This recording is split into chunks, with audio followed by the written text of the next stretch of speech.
Arabaa gaafatee qarqaaruudhaaf yaalii godhe keessa jirti. Garuu mucattiin akkas taate sun akka waa shugguxii gamaa itti leellanii jiran shugguxii kanaa si'acheef nagaraaf garana deemtee jennaan akka waan jedhaa jiranuu fakkaata. Mucattiin jara Oromoo dhiistee jara Arabaatti baqataa jirti. Kanaafuu birmannaa barbaachisa Oromoon Liibaanos keessa jirti. Akkuma galgala siin jedhe buleera. Taraawwatti qabjaanaan jetteef. No. Namicha waliin kilaasii tokko keessa bulteetta moo hin bulle kana qofa natti himi. Okay, buleera. Diree tokko irra wajjin ciistaniittu moo wajjin hin ciisne? Rafeera garuu wal bira buleera. Garuu jettiin garuu jette laa jettii sodaa cimaa qabdi wallaahi sodaa cimaa. Assalaamu alaykum warahmatullahi wabarakaatu. Ashama harka fuunii hordoftoonni koo bagee jiraattaa isiniin jedha viidiyoo kana sheer godha. Dhugaa rabbii wantummaa yaa bariisa agarru waan gammachuu tokko agarruutti hin jirru maal akka ta'eef hin beeku. Waan nama gaddisiisa uumama miidhama dubartii bichaadha uumama miidhama ijoollee biyya Arabaatti. Waan kana garasitti hin tollu garanatti hin tollu.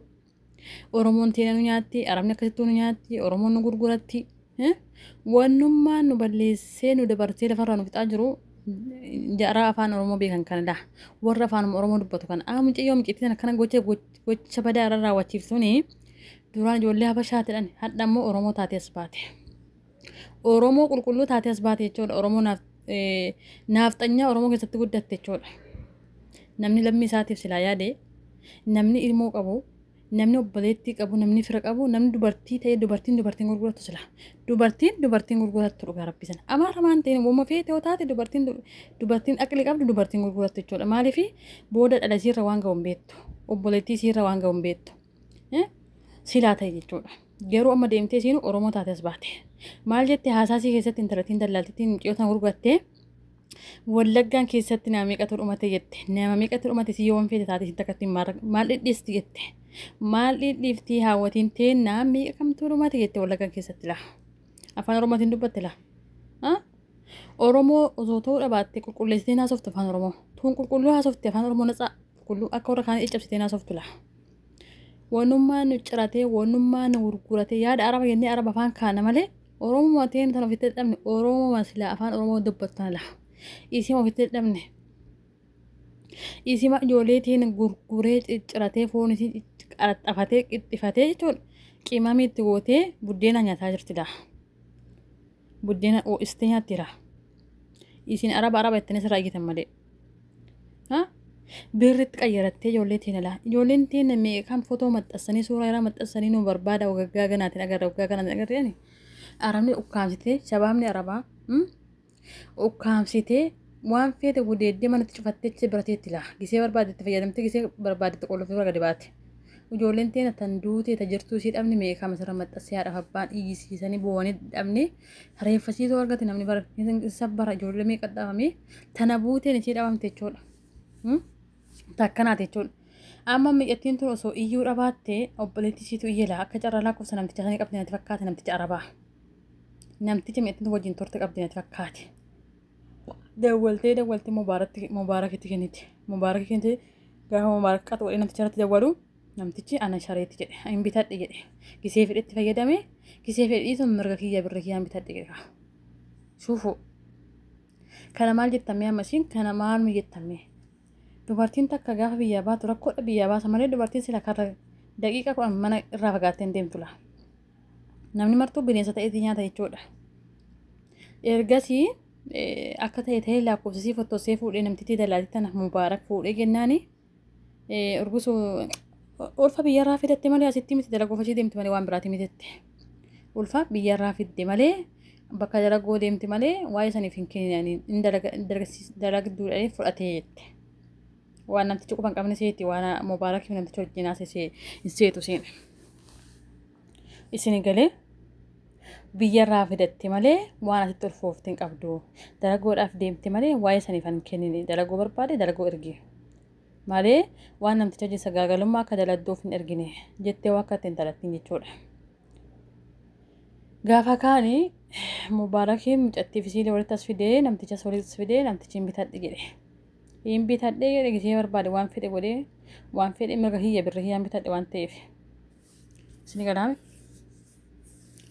Ama mucattii fottosii mubaarakas fuudhee gaafate kennaa mucattiin dhossite laa mubaarak daqiiqaa 27 jedhe laa.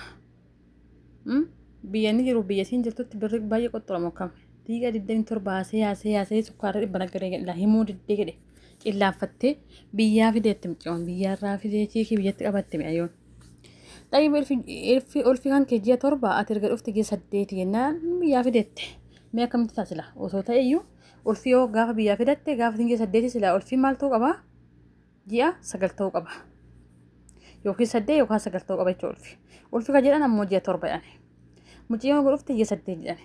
Silaa ulfi ji'a 9 ta'uu qaba jechuudha. Dursitee uduu biyyaan bahin ulfi dhufa waan ta'eef garaan hafuu danda'a waan ta'eef. Isin galee garuu sagalee isii ukkaamsuuf jedhanii wanni isaan hin goone hin jiru jechuudha. Namitti faaqisaa wakka waan gofoo godoo keessaa baatee fakkaatu lammata masiisa rifeensuma masiisa namni dhiiga namaatiin jiraatu beektani argaan tolu fuulan tolu fuulli isaas kosii fakkaata gombisaa fa'aa jechuudha. Faaqisaa mee ilaalaa rifeensa isii namitti san isin maxxansaa suuraa isii. Dhugaa rabbii bara yoo akkatti xiixxee warri wallaggaan keessattuu hawwatiin keenya beekamtu dhumate isin takkatti yoo duutes maal taati jette keef duuti.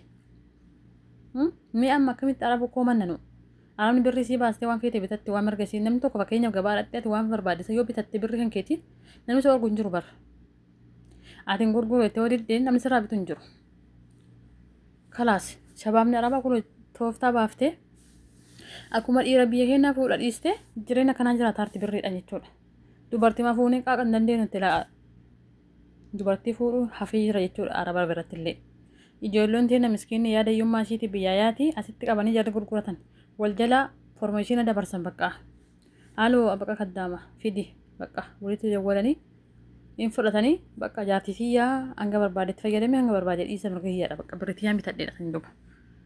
Mee kun amma jiruudha ree mee amma jiruudha jettanii kun keessattuu amma ijoolleen saawwadii dhufaa jiranis waan akkasii dhagamaa jira. Ijoolleen baay'inni irraa dhufanii biiroo keessa ol guutanii maktabni yookaan biiroon ji'a tokko hin ji'a lamaan dalaguu ergadhan bilbila irraa fudhatee jechuudha. Shabaabni arabaa waan feete gootee wannummaan fedhe yoo argee namni quba qabu hin jiran birri 2,000 akka fudhatanii erganii barbaadan ji'a 2 dalasiifatanii barbaadan ji'a 1 dalasiifatanii deebisanii gaafa jarri biiroo deebite bilbila kennaniif jedhani.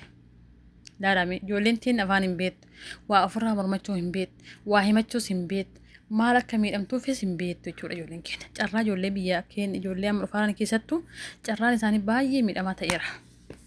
Namni jaraaf birmatus hin jiru.